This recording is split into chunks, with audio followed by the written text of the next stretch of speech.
Throwing in the towel. After active studying and trading for over a year, I've had huge wins and huge losses. This emotional roller coaster was too much for me, and now that it's actually cost me money, I'm done. See you next month. If you think my voice sounds different, it's because I have COVID. It was bound to happen eventually. Don't worry, I'm all good. Smart to know when to quit, in my opinion. If you've assessed your situation properly, right thing to do if you don't see a path to success. I agree. I find it's just not worth my time to sit there and look at charts all day. I find it deeply unsatisfying. I also think that given I had a relatively small account, I took on enormous risk in a bid to get a large return back and make it worth my time. I'll be back once I've amassed enough money to get around the PDT rule and scalp. So much wrong with this. You should never take an enormous risk. It should be calculated before you enter and have a stop set so you don't get surprised when the market takes a dump. How do you expect to get a large return if your account is small? It takes time to grow your account. Most professionals don't look at charts all day. Many have stuff programmed and take trades only when they get signals so they don't have to sit and look at charts all day. Some trade only a few hours a day because they know their edge is during a specific time of the day. Maybe you are trading in the wrong instrument. There are many to choose from: futures, options, stocks, etc. Trading should not be emotional. This is the hardest thing for a trader to overcome, and something I'm working on too. You should never be attached to your trades and always accept that losses are part of the game. There's no way around it. Or maybe this just isn't for you after all. Agree with all of this. Well said. If you want to trade a big account, you need to be able to trade a small account into a big account.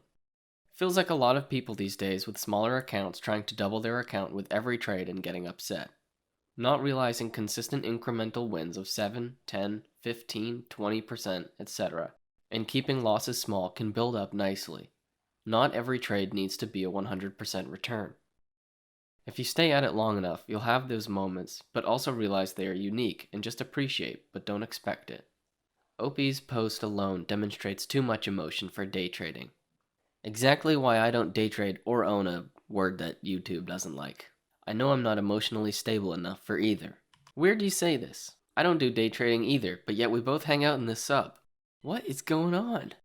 I've had a pretty big loss. Only my gains. I was very close to the point of throwing in the towel. I was so angry at myself for making bad decisions. Best thing you can do is just take a step back and breathe. I've realized that I got into a mental mindset that kept causing me to lose. It was making me derail from my strategies and plans because I was trading with emotion. After I took a look from a far back perspective, I realized that what I was lacking was more self-discipline. I was taking entirely too large of positions, not sticking to an exit strategy, and honestly being a bit greedy trying to get back the gains I lost. Since focusing more on the discipline and process versus focusing on the outcome, the more successful I became. You may be experiencing the same issue, and I can recommend reading some self-discipline books. It helped me so much. This reminds me of a story from Mark Douglas from his Trading in the Zone workshop. He talked about how he used to work with a guy who had to go down to one share in order to not trade with fear and with emotions. Eventually, he upped his size to 2, then 5, then 10, and then 50, and so on and so forth. Mark and other awesome smart people like to talk about how if you're stressing or having psychological problems with your trading, a big part of it is because the size is too big. Either Day Trader Next Door or someone on Reddit said something like, smaller than what you think is small is the right size to trade, if you're having those problems. Tip for trading a small account. Add a 0 to all your wins. If you are happy with that number, take your win. Seems stupid, but eventually those little wins will add up and your account size will allow you to take larger position size. Same win, same trade, just bigger. Hone in your strategy. If you can make $30 to $40 consistently, you can make $300 to $400 consistently. It just goes up. Avoid PDT with a cash account and be patient. Simple wins are boring, but they add up. Trade the same stock, understand how it works and what prices it likes and doesn't like, how it reacts. You can do it. You can grow a small account. Question is, do you have the time and the patience? Now let's take a look at a very interesting mini thread in this. Charts? Graphs? Maybe that's why I'm doing pretty good. I tend to fly blind. But I do agree that day or swing trading can be stressful due to requiring constant attention. At least it is for me, because the picks I'm making are so volatile. What do you look at if you don't look at charts or graphs? Moons. Fair enough. If a stock is mooning, then why not? So do you buy shares or calls? Yes. Thank you for your wisdom. Don't look at me, I don't know what they're doing. Could anyone tell me what a candlestick is? Wait. I actually have a bruh button. Hold on. Ready? If you risk 0.5%, your target profit should be 1%, nothing more or less. Anything else is gambling. No. Okay, I'm not trying to psychoanalyze this comment. There's something called the fundamental attribution error, and if you focus on what I'm about to say, I promise this will make you a better person. Let's say you're checking out at a grocery store, and the cashier is fumbling with the numbers or something. You might think to yourself, she must be dumb. What is taking so long? That's committing the fundamental attribution error. Instead of thinking that, let's imagine a situational factor that might explain her behavior. Maybe the customer before us yelled at her for something out of her control and now she's all flustered. Or maybe this is her first day here and she is still learning the store's oh my god. Or maybe this is her first day here and she is still learning the store's software. Try your best to believe that someone does something because of the situation, rather than attributing it to a personal characteristic. Give people the benefit of the doubt. It makes you a better person, and it's more kind. Why am I talking about this? I don't know. This person is confusing a personal truth with a universal truth. There are things that are true for you that you believe, but I might not, and vice versa. Just because this person believes this, it doesn't mean it's true for anyone else. People can succeed without 1 to 2 or higher risk-reward ratios. Obviously, you already know that. Now, back to the fundamental attribution error. I would be committing it if I were to say that this person lacks self-awareness and is narcissistic because he thinks that his way of doing things should be what everyone else does. And he appears to say things as if he isn't just a random person on the internet to the other 7 billion people on Earth. In everyone else's lives except for mine, I'm just a random person in a car passing by. I think people forget that sometimes. Instead, we'll explain his behavior with a situational factor.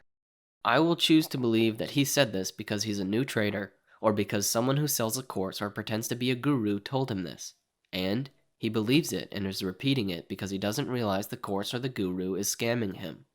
We can always come up with a good situational explanation to explain behavior that may seem odd. There's a few ways I could have handled this comment.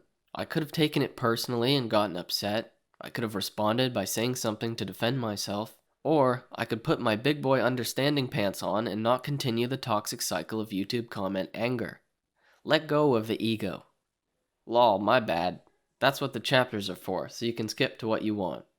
What a good sport you are. Clapping emoji. Not retorting negatively to an internet troll. Great job. See how easy that was? I choose to believe that this person had a rough day, or maybe they were upset about something when they typed this out.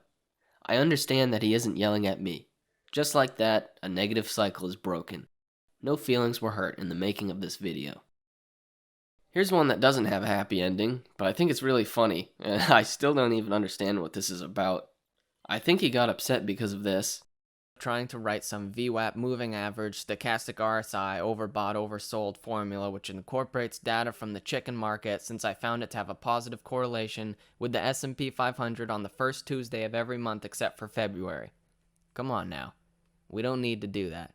And maybe he thought I was making fun of people for having an edge, but I honestly have no clue.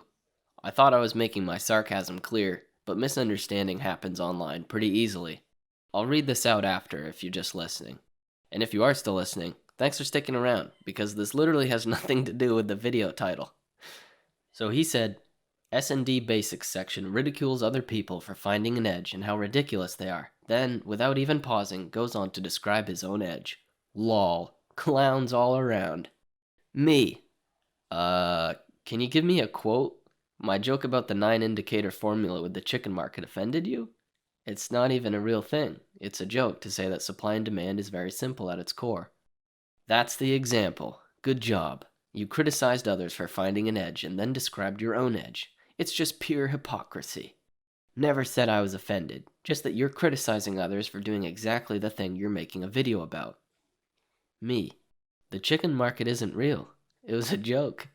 When I made this, I didn't even trade in this style, so I had no edge. I don't even know what you're talking about. Him. You're not too bright, are you? Me. I guess not. Thanks for watching. Stay safe. Watch out for COVID, and see you later.